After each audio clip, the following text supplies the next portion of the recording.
چې رب ذوالجلال خالق کائنات رب المشرقین و رب المغربین قرآن کریم فرقان حمید کے ارشاد فرمائی کہ انشکر لی اے زما بندہ اول زما شکریہ ادا کا ولوالدیک او دویم نمبر د خپل مور و پلار شکریہ ادا کا. رب ذوالجلال خالق کائنات د دغه آیات مبارک په دغه حصہ کې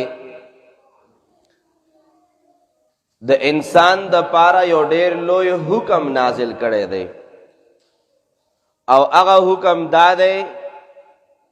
چې بندل رب العالمین بشماره انعامات ورکړي دي او د هغه انعاماتو سلسله قرآن کریم دا سے بیان کړی دا چې وَإِن تَعُدُّوا نِعْمَةَ اللَّهِ لَا تُحْصُوهَا کچری تاسو د رب العزال خالق کائنات د نعمتونو شمیره شروع کړئ خدای پاک فرمائی تاسو یې شمارلی نشئ نو د بے شماره نعمتونو عطا د کم رب طرف نشوي دا اگر رب فرمائی د ما د بے شمارو نعمتونو ضروری خبر دادا چې نعمتونه د ما طرف نه بے شمار دی نو اے بندگانو ټول نه اول زما شکریہ ادا کئ. بیا چون کے انسان تا وجود ملاو دے انسان تا جسم ملاو دے انسان تا حیات ملاو دے انسان تا بدغ دنیا کے د پیدائش نواخلا تر مرگ پورے د رب العالمین احسانات ورته ملاو دی نو خدای پاک فرمائی دا مان بعد چې څوک د شکریا قابل دی څوک د شکریا مستحق دی رب العالمین فرمائی دا مان بعد چې چام شکریا نمبر جوړیږي د هغه شکریا ادا کول د چا حق جوړیږي رب العالمین فرمائی اول د ما شکر ادا کوا بیا د مور او د پلار شکر ادا کوا. علماء فرمائی قرآن کریم په مختلف آیاتونو کې رب العالمین اول د خپل بندګۍ حکم کړي او بیا رب العالمین فرمائی چې وبالوالدین احسانا او د ما د بندګۍ نه بعد د مور او پلار سره احسان کوا. عبادت خداوندی نه بعد احسان د والدینو قرآن کریم کی پسوسائی کے ذکر دے. تفسیر طرف تا نظم پا دے آیات کریمہ کے اللہ فرمائی چھے ما شکر ادا کا ما نباد دا مور و پلار شکر ادا کا. مفسرین و تلاش کو مفسرین و جد و جہد کو مفسرین و دا علوم و دا دریانا دا ملغلر و تلاش کو او علماء دا تلاش کو چھے اے رب کریمہ چرت دستا بندگی ذکر دے التا دا مور و دا پلار دا احسان ذکر دے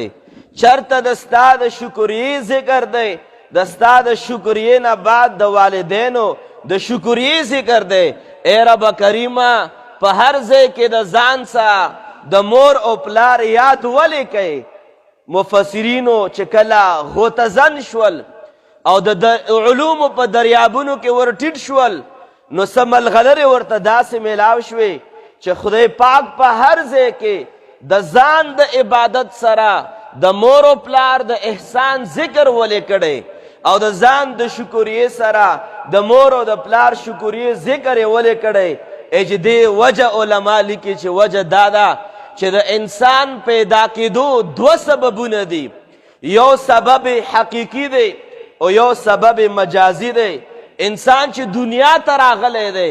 یو راتلون کې ذات دی یو پیدا کون کې ذات دی یو د چا په واسطې باندې پیدا دی نو پیدا کړي بندگان الله پاک دی خو ډایرکټ نه دي پیدا کړي. خدای پاک بندگان د مور او پلار په وسیله باندې پیدا کړي دي. ځکه رب العالمین فرمایي چې د ما بندگی کوئ، د مور او پلار سره ادب و احسان کوئ، د ما هم شکر ادا کوئ او د مور او پلار هم شکر ادا کوئ. دی وجه نه علما فرمایي چې بار بار خدای پاک د ځان سره بندگانو ته د مور او د پلار د آدابو د احساناتو حکم فرمایلی دی. هغې وجه لکه څنګه ما په ساده الفاظو کې ذکر کړه، مونږ پیدا کړي رب یو، مونږ پیدا کړي خپل خالق یو، مونږ پیدا کړي خپل مالک یو، مونږ پیدا کړي خپل رازق یو. بدیع السماوات پیدا کړیو، بدیع السماوات والارض پیدا کړیو، نور السماوات والارض پیدا کړیو. خو لیکن کچره پیدا هم یو دنیا کې، دا یوازې اسې نه یو پیدا، براہ راست نه یو پیدا شوي، د مور او د پلار د نعمت په صورت کې ما او تا پیدا یو. ځکه چې چرته خدای پاک ځان یادوي، الته خدای پاک د مور او د پلار ذکر فرمایي.